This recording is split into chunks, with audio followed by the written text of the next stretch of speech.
નમસ્કાર મિત્રો, અમારા વિડીયોમાં આપ સૌનું હાર્દિક સ્વાગત છે.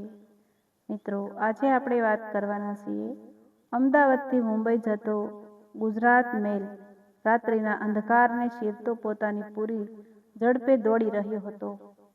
પાટા સાથે અથડાતા લોખંડી વ્હીલનો અવાજ જાણે સમયના ધબકારા પામી રહ્યો હતો. 2 ટાયર એસી કોચના શાંત વાતાવરણમાં માયા અને આકાશ બેઠા હતા. માયાની આંખો બારીની બહાર હતી, પણ તેનું મન અમદાવાદમાં માણેલા લગ્નના ભભકાદાર દ્રશ્યોમાં અટવાયેલું હતું. તેઓ અમદાવાદના એક મોટા ગજાના વેપારી પરિવારના લગ્નમાંથી પરત ફરી રહ્યા હતા. માયા આ વૈભવ જોઈને ખરેખર અંજાઈ ગઈ હતી. માયાના મગજમાં હજુ પણ એ હીરા માણેકથી લચેલી સ્ત્રીઓ અને રેશમી સાડીઓના ખખડાટ ગુંજી રહ્યા હતા. તેને એ વાતની ઈચ્છા થતી હતી કે તેની પાસે આવી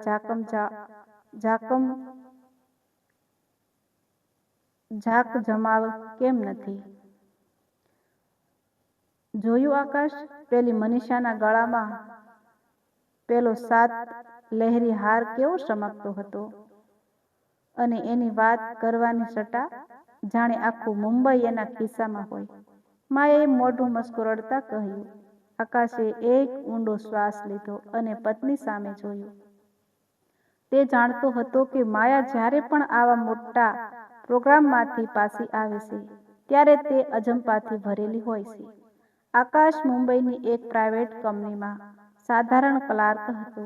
તેની નોકરી નાની હતી અને પગાર મર્યાદિત હતો. તે માંડ માંડ ઘરનું ગાડું ગબડાવતો અને માયાની નાની નાની ઈચ્છાઓ પૂરી કરતો. પરંતુ માયાના સપનાઓ આકાશના પગાર કરતા ક્યાંય મોટા હતા. તેને કપડાં અને ઘરેણાંનો એવો જબરો શોખ હતો કે ઘણી વાર તે લોન લઈને કે ઉધાર કરીને પણ પોતાની જાતને અપ ટુ ડેટ રાખવા મથતી. તેને મધ્યમ વર્ગીય કહેવાવામાં શરમ આવતી હતી. લગ્નમાં જ્યારે કોઈ સગા પૂછતા ત્યારે તે મુંબઈના પોશ વિસ્તારમાં રહેતી હોય તેવો દેખાડો કરવામાં જરાય પાછી પાની નહોતી કરતી. આવી રીતે હંમેશા તે અમીર હોવાનો ડોળ કરતી. ટ્રેન હવે વડોદરા સ્ટેશન છોડી રહી હતી. ટ્રેનના હળવા ઝટકા સાથે માયાના વિચારો પણ હિલોળા લઈ રહ્યા હતા. તે મનોમન આગામી અઠવાડિયે મુંબઈમાં યોજાનારી એક હાઈ પ્રોફાઇલ પાર્ટીની તૈયારી કરી રહી હતી.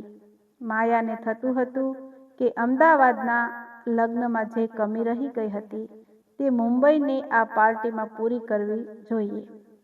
ભલે પોતાની પાસે કિંમતી ઘરેણાં નથી, પણ દુનિયાને બતાવવા માટે કંઈક તો મોટું હોવું જ જોઈએ.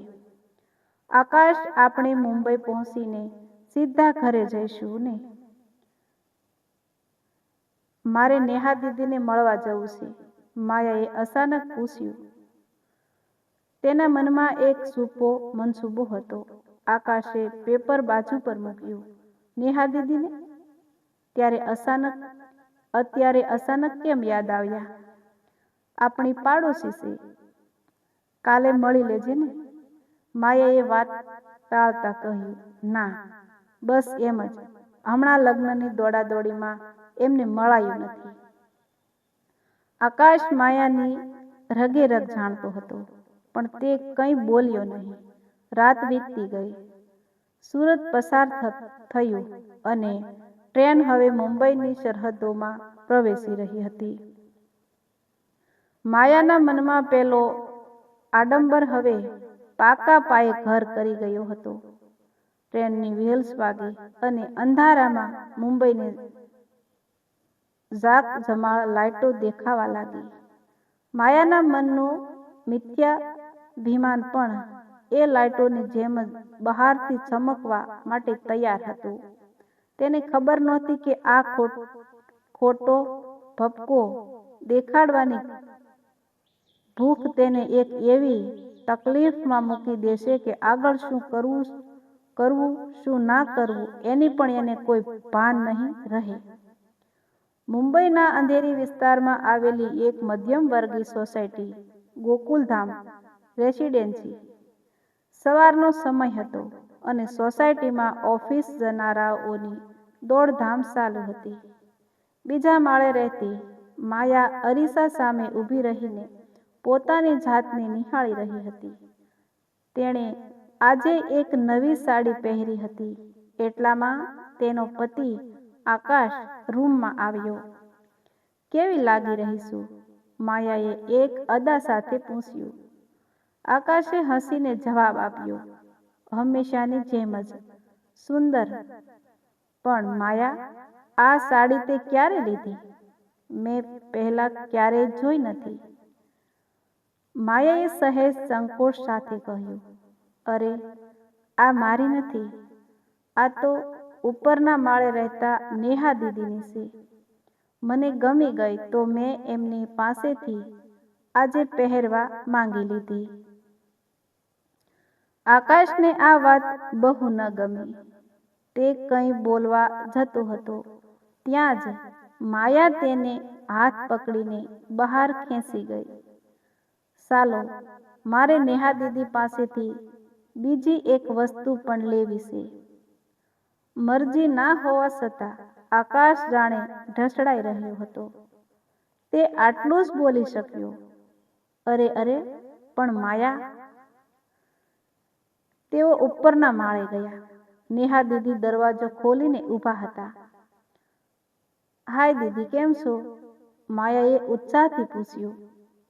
હું મજામાં છું માયા, તું કેમ છે? આવ, અંદર આવ.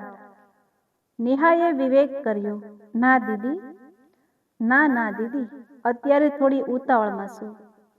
પહેલી વાત, 2-3 દિવસ પહેલા તમે જે સોનાનો સેટ લીધો હતો ને તે આજે મને પહેરવા માટે મળી શકે? મારે રાત્રે એક મોટી પાર્ટીમાં જવાનું છે. કાલે સવારે પાછો આપી દઈશ. માયાએ વિનંતી કરતા કહ્યું. નેહા દીદી થોડી વાર વિચારમાં પડી ગયા. પણ માયાના આગ્રહ સામે તેમણે કમને હા પાડી અને સોનાનો કિંમતી હાર માયાને આપતા કહ્યું, જાળવણી રાખજો, ઘણો મોંઘો છે. નીચે ઉતરતા જ આકાશે માયાને ટકોર કરી. માયા, કપડાં સુધી તો બરાબર છે, પણ આ રીતે બીજા પાસેથી માંગીને સોનાના ઘરેણાં પહેરવા એ સારી વાત નથી. તારી પાસે ઘણા નેકલેસ છે જ, તેમાંથી કોઈ કેમ ન પહેર્યું? માયાએ મોઢું બગાડતા કહ્યું, એકનું એક ઘરેણું વારંવાર પહેરવું મને નથી ગમતું. અને મેં તમને નવું ખરીદવા માટે તો નથી કહ્યું ને? માગીને પહેર્યું એમાં શું થઈ ગયું? તમારે ખોટી ચિંતા કરવાની જરૂર નથી. રાત્રે દક્ષિણ મુંબઈની એક આલીશાન હોટલમાં પાર્ટી હતી. માયાએ નેહા દીદીનો નેકલેસ પહેર્યો હતો અને તે બધાની વચ્ચે આકર્ષણનું કેન્દ્ર બની હતી. તેને એ વાતનો ગર્વ હતો કે લોકો તેના મોંઘા ઘરેણાં જોઈ રહ્યા છે. પાર્ટી પૂરી કરીને તેઓ ટેક્સીમાં ઘરે પાછા આવી ગયા હતા. ઘરે પહોંચતા અરીસા સામે જોતા જ અચાનક માયાના હાથ તેના ગળા પર ગયા અને એ ચોંકી ગઈ. મારો નેકલેસ? આકાશ, મારો નેકલેસ ગળામાં નથી. માયાનો અવાજ ફાટી ગયો. આકાશ ચોંકી ગયો. શું વાત કરે છે? બરાબર જો, ક્યાંક અંદર તો નથી ઉતરી ગયો ને?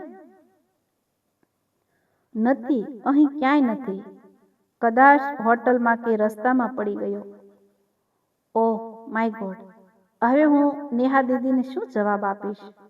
માયા રડમસ થઈ ગઈ. આકાશ ગુસ્સામાં હતો. મેં તેને ઘણીવાર સમજાવી હતી કે બીજાની વસ્તુઓ માંગીને દેખાડો ન કર.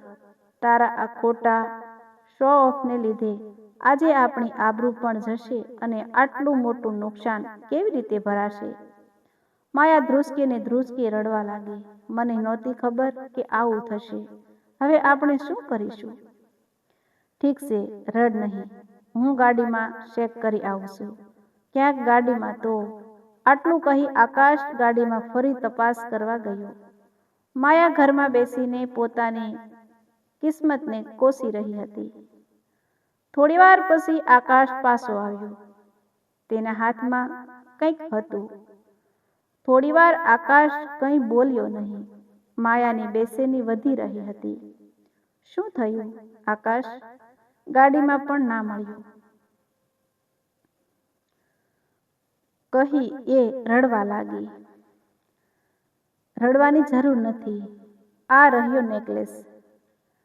આકાશે હાર તેની સામે ધર્યો. માયાની આંખોમાં ચમક આવી ગઈ. આ ક્યાં હતો? તમને ક્યાંથી મળ્યો? આ ગાડીમાં નીચે સીટ પાસે પડ્યો હતો. કિસ્મત સારી હતી કે આ કિંમતી વસ્તુ મળી ગઈ. નહીતર મુંબઈના રસ્તા પર ખોવાયેલી વસ્તુ ક્યારેય પાછી નથી મળતી. આકાશે ગંભીરતાથી કહ્યું. માયાએ શરમથી નીચું જોઈ લીધું. આકાશે આગળ કહ્યું, જો માયા, જે આપણું નથી એના પર આપણો કોઈ અધિકાર નથી. બીજાની વસ્તુઓ લઈને દેખાડો કરવાથી આપણે મોટા નથી બની જતા. જેટલું આપણી પાસે હોય તેટલામાં જ ખુશ રહેતા શીખવું જોઈએ. માયાએ આકાશનો હાથ પકડીને કહ્યું, આઈ એમ સોરી આકાશ. ખરેખર આજે મારી આંખ ઉઘડી ગઈ છે કે દેખાડો હંમેશા દુઃખ જ લાવે છે. હવેથી હું ક્યારેય આવી ભૂલ નહીં કરું અને આપણી પાસે જે છે તેમાં જ હંમેશા ખુશ રહીશ. તે રાત્રે માયાને ઊંઘ તો આવી ગઈ, પણ તેના દિલો દિમાગમાં પેલો ડર હજુ પણ કાળોતરા નાગની જેમ સળેલાટા મારી અને ધ્રુજાવી રહ્યો હતો. તો મિત્રો, આવા જ નવા વિડીયો જોવા માટે અમારી ચેનલ લાઈક, શેર અને સબસ્ક્રાઈબ કરી દેજો.